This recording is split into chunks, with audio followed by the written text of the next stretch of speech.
Welcome, everybody, to this week's podcast episode for the Financial Freedom for Physicians podcast. I'm your host, Dr. Christopher Liu. And as you know, we talk about four different types of freedom: time, financial, location, health freedom.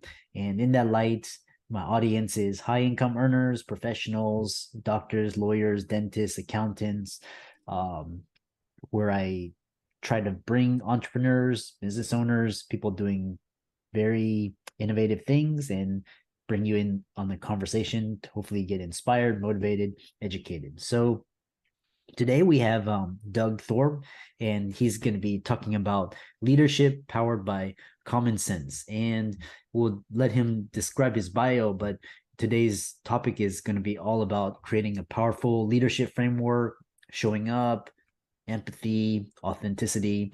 So it's going to be a great discussion. So, Doug, welcome. Thank you, Dr. Lou. It's a pleasure to be here. Yeah. All my friends call me Chris. So, Chris, okay, Chris it is. yeah, and no worries. And just tell us more about your background, your company, how you got started, and we'll go from there. Yeah, great. Well, the firm I run is called Headway Exec, and we are all about leadership development, and also we do some business advisory work. I got into it because many years ago I came out of school. I was commissioned in the U.S. Army, which is a lot about leadership. And after a short tour of duty, I got out of the service and went into banking. And for the next 20 years, I was helping business owners of all sizes grow their businesses. Our bank happened to be unique at the time. We were more consultative bankers. We didn't just sit behind a desk and take loan requests. We actually got out in the field and helped our owners with things that they were doing. And that fueled for me a passion because there was one observation I got from those 20 years. I watched a lot of owners build really successful businesses, but then possibly the success they had wanted caused them to fail. They were not making their own mental shifts about what it took to run the business at the next level. Oh, interesting. So that's quite interesting. I think I was hearing a couple of podcasts earlier this week and talking about, originally, business owners, they get into sort of, quote, run away from something, could be, but then, once you reach a certain level, then you have to start finding things that you're running towards. So, what are some of the, I guess, mindsets that help or that contribute to an entrepreneur's success? Like once they make it, what are some of the things that cause them to fail or lose it? Well, if you think in real simple terms of growing a business, when you grow your business, inevitably you're going to expand the size of that business. And expansion usually means adding people to a team. And as the team continues to grow, the owner founder can't necessarily manage everybody on the team. And they're going to probably begin to think in terms of needing to create some layers or departments, like classic, simple definition is like sales and operations. You got people out selling and you got people delivering. So it's that need to manage that group, but more importantly, as it gets big enough, it's not just about management, but it's about leading those people to rally around the vision and the values that you're wanting to deliver. Yeah, that's quite interesting. And yeah, I hear a lot of stories, just of entrepreneurs making that shift. Um, so you talk about creating a powerful leadership framework for your clients. What is that framework, and why is it so powerful? Well, typically when I start working with a client about their leadership development, what we start with is trying to create a definition, and we talk about the leader they think they need to be. And I quickly tell everybody there's no one size fit all, and there's no magic answer to that question. If you go to Amazon and you put in the word leadership, you're going to get about 160,000 books that have been written on the subject. The interesting commonality among all those books is the fact that everybody usually lists some attributes that make up a good leader. And the challenge is for an owner to individually think about what their list needs to look like. Yeah. And and the other thing is so one thing is learning a lot of entrepreneurs, they start their businesses, it's usually a solopreneur, and then they grow, they go from doer, and then their business grows. How did they shift from leader and then making that leadership shift? Yeah. I talk in terms of making the transition from founder to CEO. And if you think about the usual founder, they've got some skill or some vision or some idea that they're wanting to turn into a business. And in the case of professionals like doctors, dentists, and so forth, obviously that's the training and the learning that they've got that they want to apply. But as we said, as you start growing a business, you're going to add a team, and you need to start moving away from just a focus on that specialty and into a thought process about how you're going to have those other people do some of the work. And if you're a specialist, you may still be the one actually doing a lot of the work. But if you're really growing a business, you've got to build a team around you. Yeah, it's all about team. And really, it's really I read a really fascinating book, I can't remember but it was talking about working on your business, so creating systems and automations and Yeah. Yeah. managing people, instead of working in your business, like, Yeah. so That was probably Gino Wickman's traction book. He describes something he calls the entrepreneur operating system. And that is a popular phrase. Don't work in your business, but work on the business. And that's a critical mindset shift that a lot of entrepreneurs have trouble making.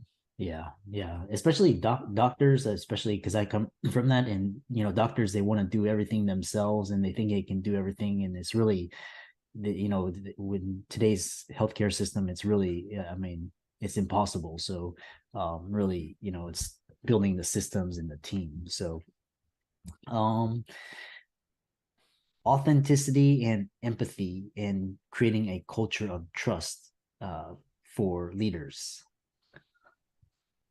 That's a big topic nowadays. Actually, there was a big study done by Google that actually happened before the pandemic. The finding was released in 2018. They did a 2-year study. It was not clear to them why some of their teams performed so much better than other teams. They knew they were, uh, I'll call them world record holders in the way they recruited people. So they got the best of the best. And empirically, you would think that, well, if we're having all these high performing individuals, when we put them on teams, all the teams ought to work the same, but they didn't. And the long story short, they came up with a couple of attributes that contributed to the highest performing teams. And the runaway winner was this thing they called psychological safety. Well, you read all the words around that, and we're talking about good old fashioned trust. As an employee, do I trust my environment? Do I trust my boss? Do I trust my coworkers? And it's up to leaders to build that environment of trust. Yeah. And that's a huge challenge. And it was coincidental that even as that study was coming out, a colleague of mine and I were writing a book called Trust at Work. And we were so happy to see that Google study make the press and really elevate the sensitivity to the idea of leaders building trust. Uh-huh. And I know that trust is, that's a huge topic.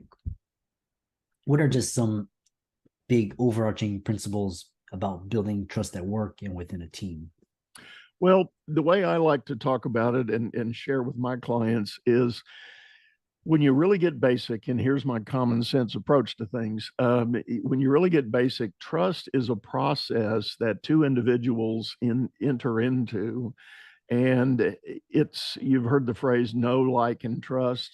You got to know a person first. You got to decide if you like them, and then you can begin to trust them.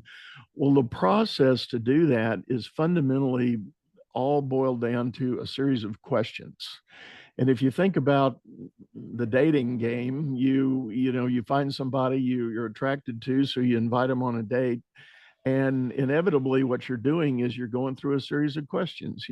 What kind of movies do you like? What kind of music do you like? Where do you like to go? What do you like to do? Who do you like to see?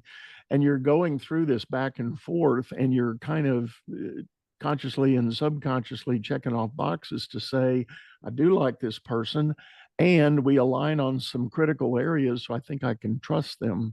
Well, the same thing is happening at work. Your employees show up with questions, and they might not verbalize all of them, but they're going to be in the back of their minds, and they're going to watch you as a leader, and they're going to check the boxes of whether or not their questions got answered sufficiently.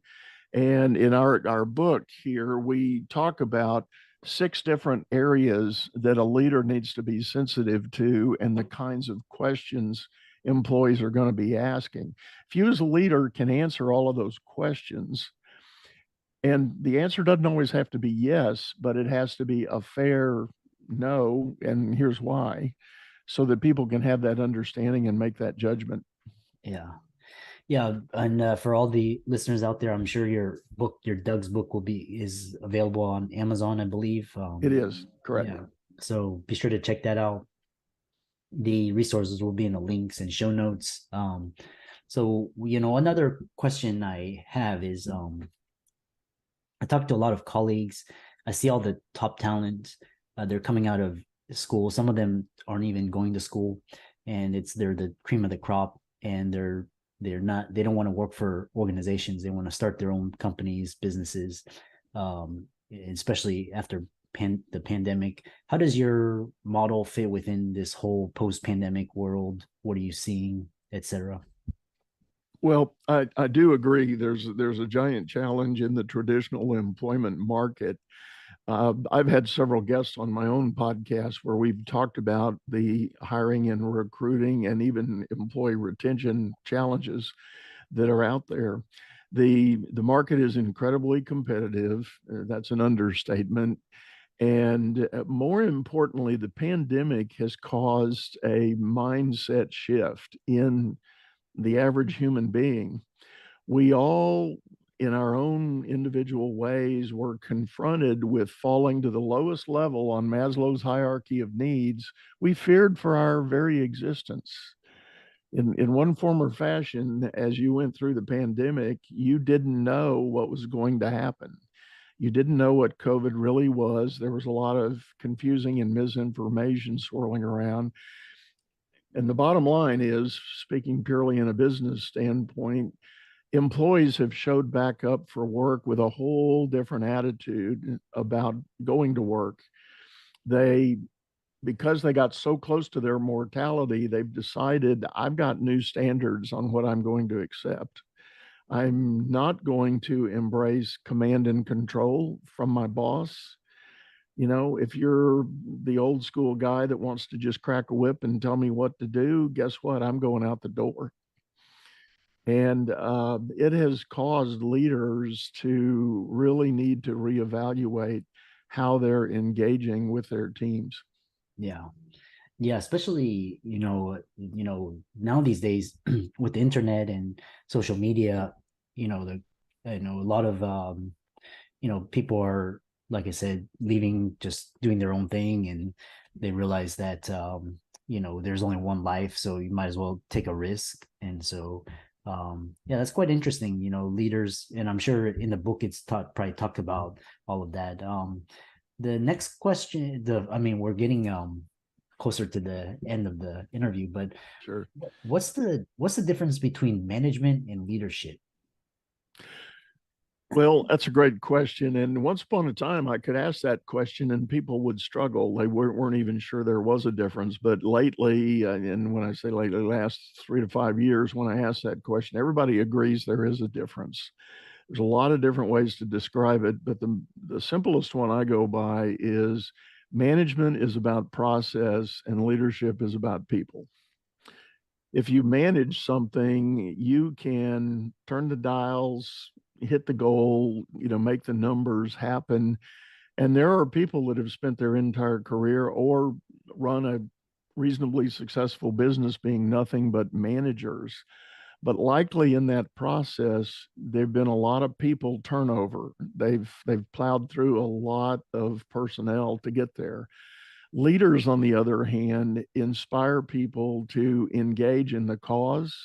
They are inspired by a vision, and they feel a sense of pride in seeing that vision come together and happen. But it's the leader that helps them do that, and it's the leader that needs to show the empathy and the encouragement to people to pull them along toward that bigger goal. Yeah, that's interesting. That's so fascinating. I know, management, leadership, all of these are very soft skills, and it's really an area where, it's a lot of research and development. So how can people follow you on social media, contact you, check out your book, your website, etc.? I'm pretty well all over social media. The easiest way to begin, though, is go to my website. It is dougthorpe.com. Yeah. And there's a link there. I offer a free discovery call. We can just have a chat. You can ask me questions. I can share things with you. And if there is an interest and an opportunity to engage, we'll certainly do that. I don't do hard sell or hard pressure or anything. I'm all about serving the world and helping create an environment where we do have better leaders everywhere. Excellent. Yeah, what a fantastic mission. This podcast really is just to share that, hope and inspiration. And thanks so much for coming on to the show. It's been a great discussion. Hopefully a lot of people got some value out of it. Be sure to check out Doug's resources, and with that, we'll call it a day.